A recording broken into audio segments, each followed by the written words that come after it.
जाना पड़ेगा, मेरे को जाना पड़ेगा, मेरे को जाना पड़ेगा।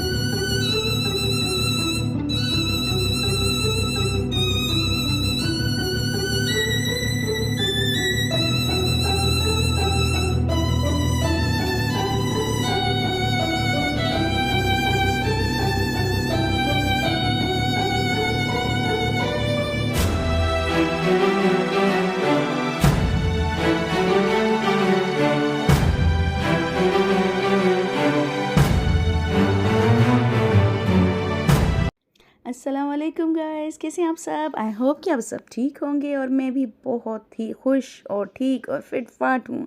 तो जनाब आज हम अपनी जल्दी सी व्लॉग का स्टार्ट करते हैं। सुबह सवेरे ही हमने आज नाश्ते को किया है स्किप और हमने जस्ट लिया केक और चाय, क्योंकि हमें आज निकलना था कहीं घूमने फिरने। तो पूरे दिन का टूर था, इसलिए हमने आज ज़्यादा नाश्ते के डिटेल में नहीं गए।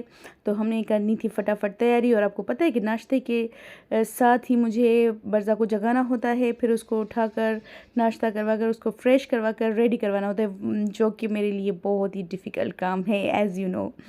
तो जी फिर जल्दी से हमने नाश्ता किया और फिर मैंने बर्ज़ा को रेडी किया, और उसके बाद जो है मैंने सोचा कि कुछ जो है हम कबाब फ्राई कर लेते हैं। जब आप टूर पर जाते हैं तो आपको बड़ा ही मज़ा देता है कि आप साथ में रास्ते में कुछ खाते जाएं, क्योंकि टेस्ट तो लाइफ का एक हिस्सा ही है। तो जी ये कबाब मेरे फ्रीज़ किए हुए थे, बस मैंने सुबह को उठकर इनको थोड़ा सा फ्राई किया और जी फिर इनको बंद किया, और कुछ और भी सामान जो मुझे लेना था, पैकिंग करनी थी थोड़ी सी, वो भी की। एक दिन का टूर था। तो यहाँ जी मेरी बेबी हो गई है रेडी। बड़ी ही मुश्किलों से ये रो रही थी, क्योंकि ये बिल्कुल भी ड्रेस नहीं पहन रही थी। रो भी रही थी, हंस भी रही थी, कुछ समझ ही नहीं आ रहा था इसको हो क्या रहा है। अरे कहना क्या चाहते हो?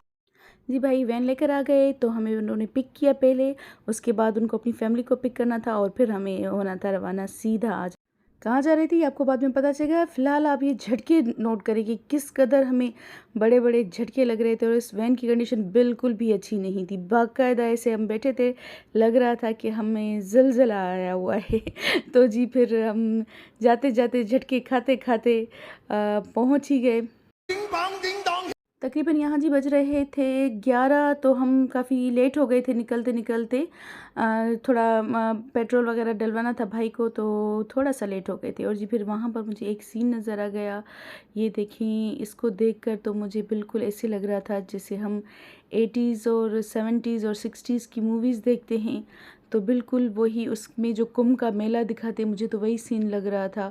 और एक पल के लिए तो मुझे ये फ़ील हो गया था कि शायद मैं उसी दौर में आ गई हूँ जहाँ ये इस टाइप के झूले होते थे, और ये ऐसे धूप धूप वाला खुला खुला एरिया। ये देखिए जी, बिल्कुल मुझे वही, मेरे जहन में वही चल रहा था और मेरा दिमाग बिल्कुल घूम रहा था। लेकिन शुक्र है कि हमने जल्दी से पिक कर लिया। तो ये हैं जी मेरी भाई की बेटियां, भतीजियाँ। ये तो पूरी मॉडल गर्ल है मेरी, प्यारी सी बेटी है, समझे जन्नत, जो उसको मेकअप का बहुत ही शौक है, और उसने पर्स के साथ अपना किट भी उठा लिया था। और ये है मेरा गुपलू बेबी, जो कि बड़े ही गौर से एक एक चीज़ ऑब्ज़र्व करता है और उसको माइंड में रखता है, और उसके बाद उसी चीज़ को फिर कॉपी भी करता है। तो जी इसको कॉपी करना बड़ा पसंद है। तो ये यहाँ पर हम बीच में आ गए, तो यहाँ पर कुछ कुछ हो मेरे रहा है। पास कोई और रास्ता है? तो जी आप समझ तो गए होंगे, बच्चे जब साथ होते और ये देखें, बड़े ही गौर से देख रहे हैं ये बच्चे, हैरान परेशान हैं। लेकिन यहाँ पर हमें बड़ा ही मज़ा आया, बहुत ही खूबसूरत एरिया था। हम बीच में थोड़ा खड़े हो गए थे, क्योंकि भाई को पता था कि यहाँ की जो स्पेशल चाय है, यम्मी, रियली मैं तो मतलब इमेजिन नहीं कर सकती थी कि इस कदर टेस्टी चाय भी कहीं मिलती है। और पता नहीं, मुझे लग रहा है पूरी ज़िंदगी में मैंने इतनी मज़े की चाय नहीं पी थी, इतनी टेस्टी थी। हालांकि छोटा सा ढाबे टाइप कोई चीज़ थी, कोई बैठने की जगह भी सही नहीं थी, लेकिन यकीन करें कि इस चाय को तो मैं ज़िंदगी भर नहीं भूलूँगी। बड़ी ही टेस्टी और मज़े की चाय थी, इसको मैंने इन्जॉय किया, और अभी भी मैं इसको जब जब देखूँगी शायद मेरे मुँह में पानी ही आ जाएगा कि इससे बेहतर चाय मैंने नहीं पी कभी। तो जी यहाँ पर हम तकरीबन तकरीबन पहुंच गए थे और अभी मैं आपको बता रही हूँ कि हम कहाँ आए हैं। जी हाँ जी, हम आए हैं गढ़ी खुदा बख्श और हमारा मूड था कि बेनज़ीर की मज़ार देखेंगे और जरदारी हाउस वगैरह इस टाइप। तो ये जी हम एंटर हो गए हैं। यहाँ बाहर ही एरिया में बहुत सारे झूले थे और आपको पता है कि बच्चों के लिए तो सबसे ज़्यादा अट्रैक्शन वाली जगह ही यही होती है। तो बहरहाल हम बच्चों को ज़बरदस्ती घसीट कर लेकर गए। हमने सोचा कि बाद में जब हम वापस होंगे तो फिर शायद इन्हीं बच्चों को थोड़ा सा एंजॉय करने देंगे, क्योंकि ये बरज़ा भी बड़ा उछल रही थी। हालांकि इसकी एज की टाइप का तो यहाँ पर कोई झूला था ही नहीं, लेकिन फिर भी मैंने इसको थोड़ा कंट्रोल किया। लेकिन अंदर जाकर हमारा दिमाग घूम गया। बिलीव मी कि यहाँ इतना रश था, इतना रश था, हद से ज़्यादा रश, मतलब आपको घूमने की जगह ही नहीं मिल रही थी। जाना है मुझे घर जाना है। और जी सीरियसली यहाँ आकर तो मैं फंस गई। मेरा दिल चाह रहा था कि सीरियसली अपने घर चली जाऊँ, बाहर निकलूँ, लेकिन हमें रास्ता ही नहीं मिल रहा था कि निकले कहाँ से। और यहाँ पर अगर मैं सोचती हूँ कि फ़ीमेल घूमती हैं तो किस तरह से घूमती हैं कि इस कदर रश में। तो अल्लाह अल्लाह करके हम थोड़ा बाहर आए। यहाँ हमें थोड़ा सा सुकून मिला, क्योंकि जेंट्स बहुत ज़्यादा थे ना, तो फिर भी कुछ थोड़ा सुकून मिला यहाँ। लेकिन फिर आगे चलकर सेम वही कंडीशन थी बिल्कुल। जहाँ एंट्रेंस है वहाँ पर गेट की साइड बहुत ज़्यादा रश था। आज शायद छुट्टी का दिन था, इस वजह से सारे ही ईद की छुट्टियां थी, तो ईद लोग फ्री थे, घूमने के लिए आए हुए थे। तो हर कोई यहाँ था और बच्चों ने भी हमें बड़ा ही परेशान किया, क्योंकि दिन काफ़ी गर्म हो गया था ना, काफ़ी गर्मी हो गई थी। तो बरज़ा और ये छोटी बच्चियाँ जो है काफ़ी परेशान हो रही थी। तो बरज़ा ने तो रोना भी स्टार्ट किया था और यहाँ पर मैं ये देख रही थी कि इस आदमी ने इतने बड़े बाल क्यों किए हैं। जनाब तो उसकी मर्ज़ी। बहरहाल बच्चे बरज़ा बहुत रो रही थी, उसको गर्मी लग रही थी शदीद किस्म की। रश भी तो इतना ज़्यादा था ना। कौन है ये लोग? कहाँ से आते हैं ये? मुझे एक बात समझ नहीं आ रही है। आप यकीन करें कि ये एक मज़ार है, यहाँ पर ये लोग आए हुए थे और डेग लेकर आ रहे थे और यहाँ नाच रहे थे। मतलब मैं समझ नहीं पाई कि क्यों नाच रहे थे, किस बात की खुशी थी इनको कि वो नाच रहे थे, जबकि आप एक मज़ार पर आए हो। तो जी यहाँ पर इस कदर रश था क्योंकि पता चला कि भुट्टो बिलावल आ रहा है, तो गेट जो है बंद है, इसलिए ये लोग सारे कर रहे हैं यहाँ पर वेट। तो जी फिर ये बहुत ज़्यादा गर्मी भी थी, धूप थी, शायद इनका दिमाग काम नहीं कर रहा था, पता नहीं क्या था, लेकिन ये सब वेट कर रहे थे। और आवाम को वैसे इतनी तकलीफ़ देनी नहीं चाहिए।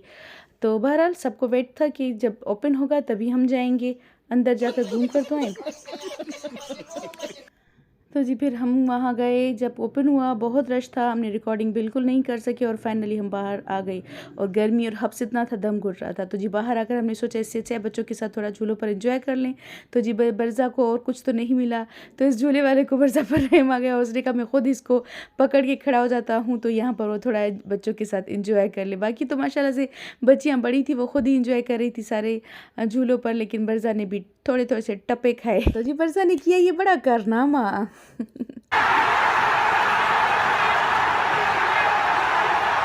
तो जी भूख से निकल रही थी जान। खाना हम मना कर आए थे, छोले वहाँ से लिए, कढ़ाई और भिंडियाँ और रोटी बिरयानी वगैरह सारा भाभी ने खुद बना लिए थे। तो जी यहाँ पर हमने एक बहुत ही ओपन एरिया में जाकर हमने सांस ली, खाना खाया, बड़ा ही रिलैक्स किया, बहुत इन्जॉय किया यहाँ बैठकर। तो ये बच्चे तो कुछ सो भी गए थे। माशाल्लाह से कढ़ाई बहुत मज़े की बनी थी, थोड़ी मिर्चें तेज़ थी, लेकिन मज़ा बड़ा ही आया। और उसके बाद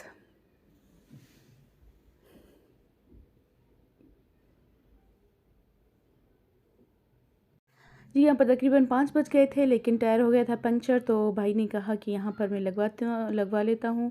ये सामने बाबे जुल्फ़कार था, ये नाउ देरों में हम खड़े हुए थे। तो जैसे ही टायर को पंक्चर लग गया, तकरीबन आधा घंटा लगा यहाँ पर हमें। और फिर लास्ट में ये था बच्चों का हशर, जो ये थक हार कर झूलों पर खेल कर गाड़ी में गर्मी में सफ़र करके कैसे बेसुध सोए हुए हैं। और ये इसका हाल देखिए, मुझे तो अजीब लग रहा था कि इसको नींद कैसे आ रही है बिल्कुल। तो माशाल्लाह से बच्चे, इनको मैंने सोचा कि थोड़ी रिकॉर्डिंग कर लूँ, काफ़ी रात भी हो गई थी। तो ये बच्चे निढाल होकर सो गए थे और हमने फिर इनको ऐसे ही उठा कर घरों में जाकर सुला दिया। बेकार है भैया, मैं तो टूट गया मैं तो अब। तो जी बड़े भाई ने की थी हमारी दावत, तो जी हम फिर दूसरे दिन ये रवाना हो गए हैं अपने बड़े भाई के घर। बरज़ा को भी मैंने रेडी किया था, प्यारा सा फ्रॉक पहनाया था और जी हम ऑटो पर जा रहे थे। शेरा को हमने साथ लिया कि चलें भाई आप हमें छोड़ कर आएँ। और ये सामने आप रोड देखिए बिल्कुल सुनसान थे, क्योंकि ये था ईद का 3rd डे, तो बिल्कुल भी रोड्स पर इतना ज़्यादा रश नहीं था।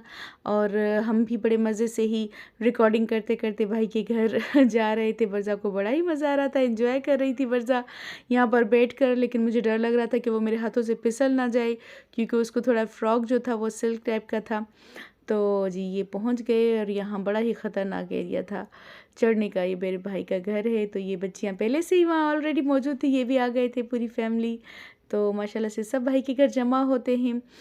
तो फिर हमने जल्दी, गर्मी है वैसे भी, लाइट तो होती नहीं है यहाँ पर, तो फिर हमने सबसे पहले चाट खाई। फिर यहाँ से टाइम हो गया था, मैंने नमाज़ पढ़ी। बच्चियाँ खुद से इंजॉय कर रही थी, कल की थकन थी, तो सबने मिलकर बड़ा डिस्कस किया कल वाली पिकनिक का जो हम करके आए थे। और जी यहाँ बच्चे लाइट बंद होने की वजह से बरज़ा को लगी थी बहुत गर्मी, तो सारे मैंने उसकी ड्रेसेस उतार कर उसको जस्ट पैम्पर पे छोड़ दिया। और ये आप उसकी रिलैक्सेशन देखें, ये मेरे भाई हैं जो ढोलक बजा रहे हैं, तो वो बड़ा उसने एंजॉय किया बच्चों के साथ। फिर जी ये हो गई हमारा डिनर, यहाँ पर हम कर रहे हैं डिनर। बड़ी ही माशाल्लाह से भाभी के हाथ में टेस्ट है। बिरयानी बड़ी ज़बरदस्त थी, कढ़ाई थी, यहाँ पर भी ये फ़िश फ्राई किया हुआ था, रायता था, सलाद था जी। ये भी फिर हमने खाया। फिर उसके बाद थोड़ा सा मीठा खाया, उसकी मैं रिकॉर्डिंग नहीं कर पाई। तो यहाँ पर बस लास्ट में जो है बरज़ा है अपने मामू के साथ बैठकर एंजॉय कर रही है, खेल रही है, और हम आपस में, भाभी और मैं, हम सब आपस में डिस्कशन कर रहे थे, बातें कर रहे थे, कल वाली बातें शेयर कर रहे थे। तो जी ये था आज का हमारा व्लॉग, बड़ा ही हमने एंजॉय किया, इसलिए मैंने सोचा कि आपके साथ एक एक मोमेंट अपना शेयर करूं, ताकि आप सब भी इसको एंजॉय करें। तो जी हमारी लाइफ तो ऐसी ही होती है कि भाई जितना भी इंजॉय करो, कुछ भी करो, फिर घर आकर, वापस आकर यही काम हमारा पीछा नहीं छोड़ते। तो जी हाँ, मैंने ये सारे फिर जो ईद वाले कपड़े थे वो मैंने वॉश किए थे, तो वो सूख गए थे माशाल्लाह से। अब मैं लेकर आई थी इनको सबको प्रेस करके, लपेट कर उनको कुछ को हैंग कर दूँगी, क्योंकि फिर ईद के कपड़े जो हैं वो बरज़ा को दोबारा से पहना कर स्कूल भी जाना है, और बाद में तो बिल्कुल भी टाइम नहीं मिलता। आपको पता है कि कितना काम होता है। हमारे मतलब आपको मत सिखा। जी यहाँ कर रहे थे हम मस्ती बरज़ा के साथ, लेकिन बरज़ा ने मुझे बड़ा ही ज़बरदस्त गिलास मारा, तो ये मेरी मोहब्बतों का सिला दिया है उसने। तो मेरी हालत कुछ सही नहीं है अभी, सोच सोच कर। हमको मारो, हमको जिंदा मत छोड़ो सालो। हम कोई मंदिर का घंटा है कि कोई भी आके बजा जाता है। अगर ऐसे ही मज़ेदार व्लॉग्स देखने हैं तो मेरे चैनल को सब्सक्राइब करें जल्द अज जल्द, और मेरे साथ रहें। आगे बहुत ही मज़े के और भी मैं आपके साथ व्लॉग्स शेयर करने वाली हूँ। मुझे दीजिए इजाज़त, अल्लाह हाफ़िज़।